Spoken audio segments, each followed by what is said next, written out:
कि मैं क्लास ले रहा था, क्लास में एकदम बच्ची बैठी हुई थी जैसे उस पर नजर गई वो एकदम से रोने लगी बहुत। मुझे लगा एकदम से क्या हुआ, फिर मुझसे बाहर बुलाया तो उसने बोला कि सर मेरे ना फादर मदर बहुत लड़ते हैं, मतलब डाइवोर्स की स्थिति है और वो इसलिए लड़ते हैं क्योंकि मेरे को कोटा भेजा है। तो मम्मी मेरी चाहती थी कि मैं कोटा जाऊँ, पापा मेरे नहीं चाहते। तो बच्चे का वो ट्रॉमा जो था, मैं नहीं कह रहा हूँ कि हम में सुधार की आवश्यकता नहीं है।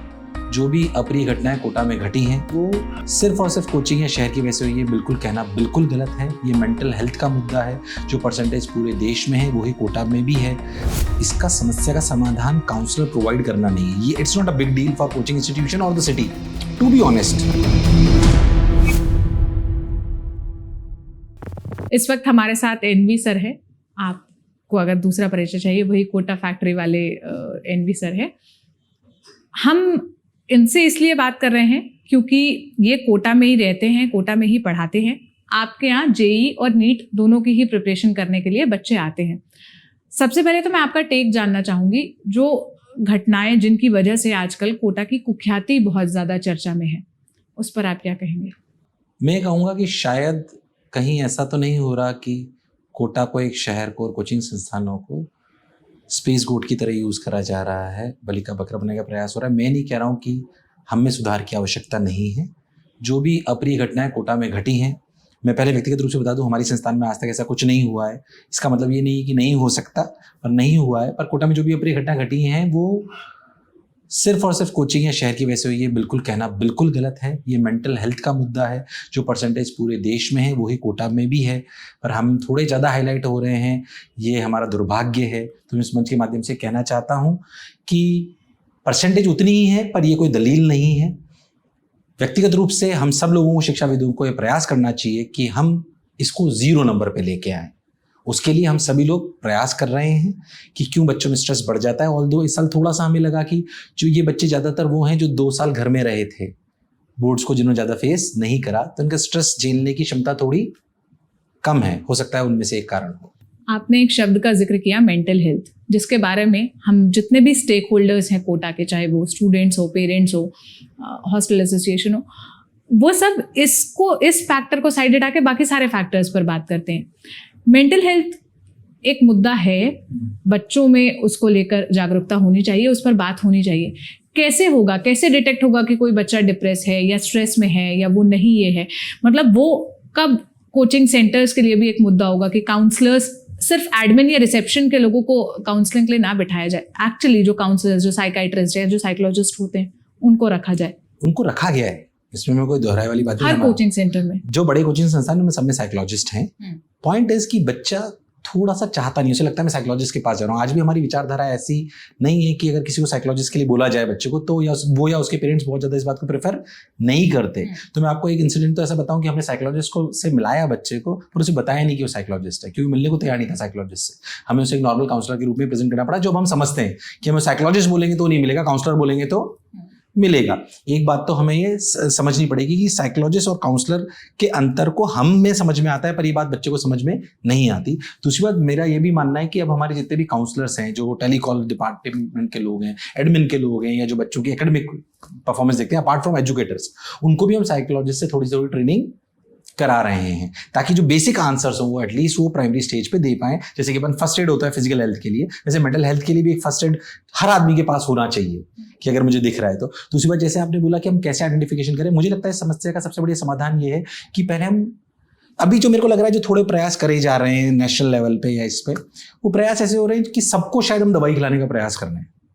सब मेंटली वीक नहीं है, हमें उनको आइडेंटिफाई करना पड़ेगा जो मेंटली वीक है।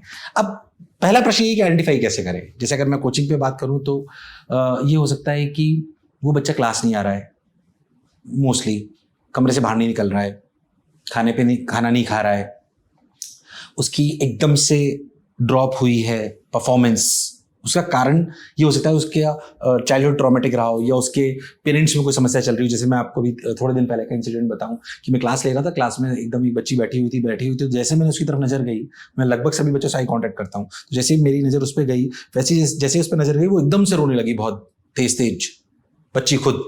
मुझे लगा एकदम से क्या हुआ, फिर मुझसे बाहर बुलाया तो उसने बोला कि सर मेरे ना फादर मदर बहुत लड़ते हैं, मतलब डाइवोर्स की स्थिति है और वो इसलिए लड़ते हैं क्योंकि मेरे को कोटा भेजा है। तो मम्मी मेरी चाहती थी कि मैं कोटा जाऊँ, पापा मेरे नहीं चाहते थे, मम्मी ने मामा से पैसे लेके भेजा।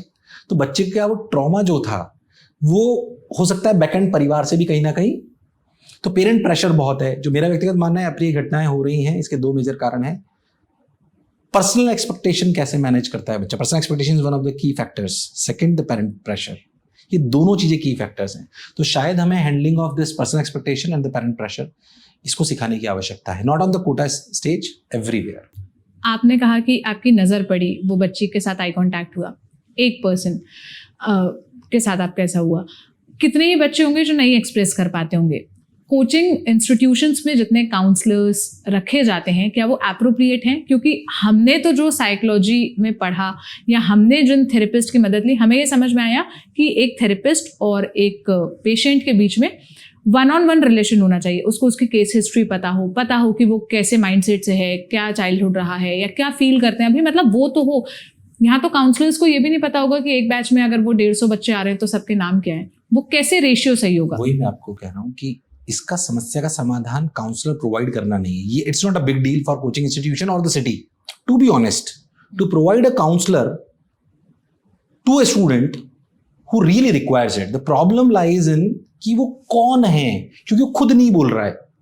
प्रॉब्लम है इसकी, वो खुद नहीं बोल रहा है। जैसे आज मान लीजिए बच्चे ने ग्रेजुएशन कर ली है, जो भी जी जनरेशन है ये समझती है कि नहीं यार, अगर मैं मेंटल स्ट्रेस में हूं तो वी एक्सेप्ट कि यार हमें काउंसलर के पास जाना चाहिए। पर ये परिवर्तन भी 20 साल पहले वाले लोगों में नहीं था, वो नहीं जाते थे। पर आज हमारी जो जनरेशन है वो जाने को तैयार है। एंड उसको कोई आपका कोई दोस्त बोलेगा आई एम सीइंग साइकोलॉजिस्ट, तो you will not feel offended या यू नॉट फील यार क्या सोच रहा है। पर ये बात होना अभी बच्चों में नहीं, उन्हें नहीं पता कि मुझे रिक्वायरमेंट है। तो पहले बात उनको अवेयर करना कि तुम्हें कब रिक्वायरमेंट है। दूसरी बात वो आइडेंटिफिकेशन करना।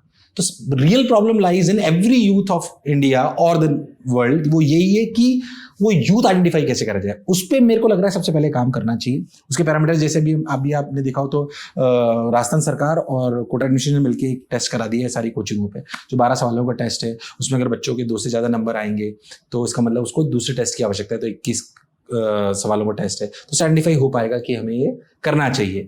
तो फिर भी 100% सिम्टम क्या क्या होते हैं ये साइकोलॉजिस्ट जानते हैं, जिनको लिखा जा रहा है, जिनको ऑब्जर्व। वो number of psychologist, number of counsellors एक इंस्टीट्यूशन में, क्योंकि हम तो देखते हैं हर साल आता है फलाना इंस्टीट्यूट में 1 लाख बच्चों ने एडमिशन लिया, फलाना में 70,000 बच्चों ने एडमिशन लिया।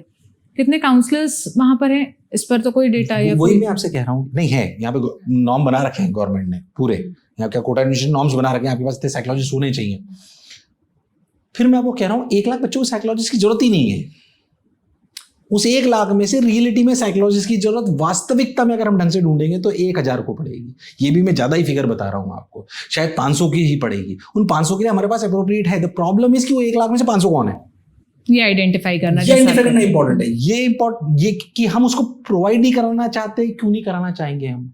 कोटा शहर का कोई व्यक्ति, मेस, हॉस्टल, कोचिंग संस्थान, एजुकेटर्स, एडमिनिस्ट्रेशन वाले, कोई नहीं चाहता कि बच्चा ऐसी कोई अप्रिय घटना करे। किसी को इससे 1% फायदा नहीं है। कभी कभी ऐसी चीजें होती है, जैसे मैं आप छोटी सी बात बताता हूँ। जैसे मान लीजिए कि आज की तारीख में शायद बात अजीब सी है, ड्रग्स बेचना, ड्रग्स नुकसानदायक है, बट ड्रग्स बेचने से कईयों को फायदा होता है पैसे से। मैं कह रहा हूँ ये तो ऐसी कुरीति है जिससे किसी को फायदा नहीं हो रहा है। सो नोबडी, कोई इसे चाह नहीं रहा है। अपन इस बात को समझ, एक बात तो हमें माननी पड़ेगी कि ये ऐसी समस्या है जिसे कोई नहीं चाहता, इसलिए इसका कोई पक्षधर होगा ऐसा तो संभव ही नहीं है। ड्रग्स में बहुत सारे लोग पैसे कमाते होंगे, इसलिए उसको करते हैं लोग बाकी लीगल काम को। लेकिन वही समस्या है कि जो सोल्यूशन अपनाया जा रहा है, ऐसी घटनाएं ना हो, क्या वो सोल्यूशन गलत डायरेक्शन में है? हम भी यही सवाल का जवाब टटोलने की कोशिश करें। अब मैं थोड़ा सा ना कोचिंग के स्ट्रक्चर्स पे आती हूँ। जैसे मैंने स्टूडेंट से बात की, मैंने उनकी समस्याएं सुनने की बात की, तो सबसे पहली बात जो मुझे समझ में आई वो ये कि द फर्स्ट स्टेप जो कोचिंग इंस्टीट्यूशन लेते हैं, जब बच्चा एडमिशन लेता है 2, 3, 4 महीने बाद, टेस्ट कंडक्ट कराने के बाद बैचेस डिवाइड करना, A1 बैच, स्टार बैच और बाकी ये। आप स्टूडेंट्स को फर्स्ट बैच में ही सेग्रीगेट कर देते हो कि जो होशियार बच्चे वो अलग, बाकी बच्चे अलग। और बच्चों का आरोप इस सेग्रीगेशन पे नहीं है कि चलो हर तरह के बच्चे मतलब सब बच्चे एक जैसे नहीं होते, एक ग्रुप को अलग तरह की ट्रेनिंग की जरूरत है, एक ग्रुप को अलग तरह की टीचिंग।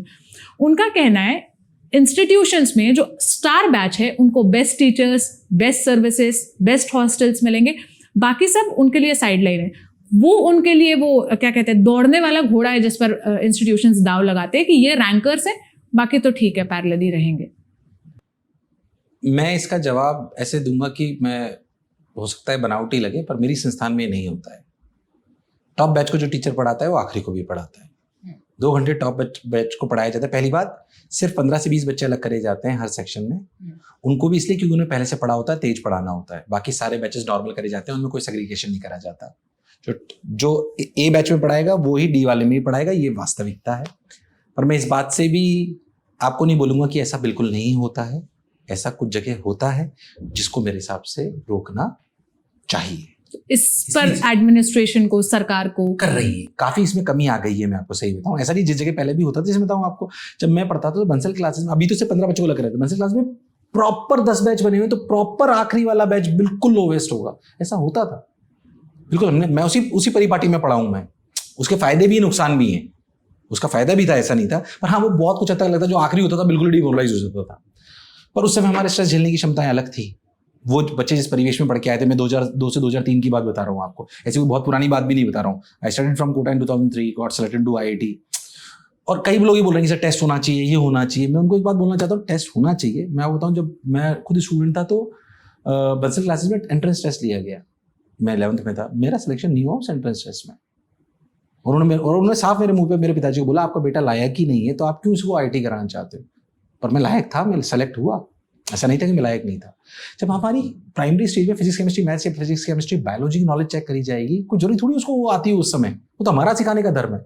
मैं कह रहा हूँ, खाली सिर्फ टेस्ट के चक्कर में हम उन बच्चों को नहीं छोड़ दें जो वाकई लायक थे। हिंदी माध्यम से जो आते हैं, गरीब परिवार से जो आते हैं, वो लायक होते हैं, उनका दिमाग तेज होता है, उनको भी इक्वलिटी मिलना जरूरी है।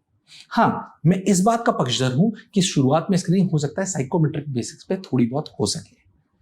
साइकोमेट्रिक टेस्ट ऐसे बन सकते हैं शुरुआत में जिनमें ये पता पड़ेगा ये बच्चा ज्यादा अनस्टेबल नजर आ रहा है, इसको जरूरत नहीं है। या 2-3-4 महीने बाद हो सकता है हम कोचिंग वालों को दिखने लगता है कि यार ये बच्चा थोड़ा सा लग रहा है कि ये सही ट्रैक पे नहीं है, तो हम कोचिंग संस्थानों को, हॉस्टल वालों को, सबको बड़ा मन करके ये करना पड़ेगा कि उसको जितना पैसा उसका बनता है उसे वापस दें। और ये कहना आसान है, करना इतना आसान नहीं है। पर मैं इस मंच के माध्यम से वादा करता हूं कि अगर ऐसी कोई भी कार्यप्रणाली कोटा में अपनाई जाती है, मैं उसका पक्षधर हूं और मैं उसको पूरा अनुसरण करूंगा।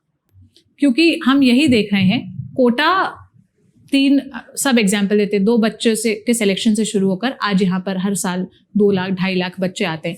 और आप रेशियो देखेंगे, वो इस तरह से बताते हैं। मैं पर्सनली रेशियो के नज़रिए से नहीं देखती, क्योंकि मेरे हिसाब से अगर अगस्त में 2023 तक 23 या 24 जाने गई हैं, वो इंसान थे, वो जीते जागते इंसान थे। वो जीरो जैसे आप कह रहे हैं होना चाहिए, हम उस पर मेहनत करें, लेकिन वो फिल्ट्रेशन कि सबका एम्बिशन है एम्स पे जाना, सबका एम्बिशन है जो ये क्रैक करके IIT में जाना, नहीं हो सकता। आप अगर सीट्स बढ़ा भी दे, गवर्नमेंट सीट्स बढ़ा भी दे, सब कुछ हो जाए, तब भी अगर साल में 10 लाख बच्चे आने लगेंगे, कैसे वो पोटेंशियल? और वो अनसक्सेसफुल नहीं है, वो उस मेरिट लिस्ट जो पर्टिकुलर क्राइटेरिया था उसका पार्ट नहीं है। तो अल्टरनेट करियर के लिए कि देखो 1 अटेम्प्ट 2 अटेम्प्ट हो गया, नाउ इज द टाइम, और भी करियर ऑप्शंस हैं।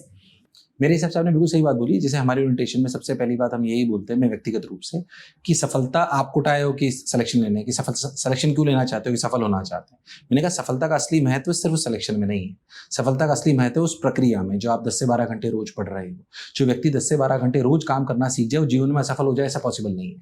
तो मेरा मानना यह है कि कोटा में जो पेरेंट्स भी हैं, मैं उनसे कहता हूं वो भी सिर्फ अपेक्षाओं के साथ ना भेजें कि हमारा बच्चा सिलेक्ट होगा। मैं कह रहा हूं आपका बच्चा अनुशासित बनेगा, आपका बच्चा काम करने में सक्षम होगा, 10 से 12 घंटे एक चीज को करने के लिए सक्षम होगा। अगर वो करने में सक्षम हो गया तो जीवन में असफल नहीं होगा। कुछ चीजें जैसे हमारे इंस्टीट्यूशन ने और चालू करी कि हम पहले तो सिर्फ उनको ग्लैमराइज करते थे जो सिलेक्ट होते थे। अभी 1.5 साल से हम बच्चों को बुलाने लगे जो सिलेक्ट नहीं हुए, हमारे यहाँ पढ़े हुए हैं पर सिलेक्ट नहीं हुए। जैसे मैं आपको बताऊं तो मेरा एक बच्चा है जो असिस्टेंट डायरेक्टर बन गया फिल्म इंडस्ट्री में, उसको मैंने बुलाया, उसकी बात करें, वो सिलेक्ट नहीं हुआ था वो, पर वो अपने जीवन में बहुत, और वो खुद मानता है कि कोटा से मैं मेहनती बन गया था, क्योंकि मेहनती बन गया तो कहीं ना कहीं अच्छा करेगा ना, मैं भी इसमें सेलेक्ट नहीं हुआ हो। उनके एग्जाम्पल्स हमें और ज्यादा सेट करने की जरूरत है। एक आखिरी सवाल बस ये मेरा है, हम जब भी कोटा से आने वाले रिजल्ट्स की तस्वीरें देखते हैं तो हम देखते हैं कि टॉप 5 रैंकर्स इस इंस्टीट्यूशन से, टॉप 10 वाले इससे, हमारे यहाँ से इतनों ने क्लियर किया। कोई ये नहीं बताता हमारे यहाँ इतने बच्चे एनरोल हुए थे, इतने सेलेक्ट हैं, इतने नॉन सेलेक्टेड हैं, या इतने बच्चों ने अटेम्प्ट किया था, इतने सेलेक्ट हुए, इतने नहीं सेलेक्ट हुए। वो क्या कहूँ मैं, वो ऑनेस्टी या इस तरह से डेटा कब बताना, क्योंकि कोई भी मिडिल क्लास पेरेंट जो अट्रैक्ट होता है वो इसी बात पे कि अरे वो इंस्टीट्यूशन का नाम सुना, 10 बच्चे वहां से इस बार क्लियर किए, 100 बच्चे वहां से क्लियर किए। वो ये नहीं देखते कि भाई उस इंस्टीट्यूशन में 1 लाख बच्चों ने एडमिशन लिया था, 1 लाख में से इतने हैं जो वो हुए। मतलब मैं कहता हूँ आप इस इंटरव्यू के बाद जरूर मोशन के लास्ट 2 साल के ऐड देखिए। 110% जो आपने बोला है रिजल्ट वैसे ही मिलेगा। इतने बच्चों ने दिया था, इतने सेलेक्ट हुए, बिल्कुल ऐसे ही मिलेगा। पर आयरनी ये है कि ये सब करते नहीं है, बल्कि हमें कई बार नुकसान होता है क्योंकि सिर्फ वो टॉप 10 को देखते हैं। मैं पेरेंट्स को भी बोलना चाहता हूँ कि टॉप 10 में हर बच्चा नहीं आता है। बच्चे का सिलेक्शन होना बहुत इंपॉर्टेंट है, वो ज़्यादा महत्वपूर्ण है। और उससे भी ज़्यादा महत्वपूर्ण है कि वो 12 से 15 घंटे रोज पढ़ने की मेहनत आदत उसकी बन जाए। पर ये सही बताऊं तो सिर्फ कोचिंग संस्थान या बच्चों को समझने की बात नहीं, पेरेंट्स की एक्सपेक्टेशन को सेट करने की भी बहुत बहुत आवश्यकता है। तो जो भी इस मंच से हमें सुन रहे हैं, एक शिक्षाविद के रूप में हमें सुन रहे हैं, उनसे अनुरोध है कि अगर वो चाहते हैं कि उनका बच्चे का भविष्य बेहतर हो तो सिर्फ और सिर्फ टॉप रैंक आने से होगा, ऐसा जरूरी नहीं है। वो वास्तविकता में मेहनत करना सीख जाएंगे तो उनका भविष्य अच्छा हो जाएगा। बहुत बहुत शुक्रिया हमें वक्त देने के लिए, हमसे इतने तसल्ली बख्श सभी ज़रूरी सवालों के जवाब देने के लिए। Thank you.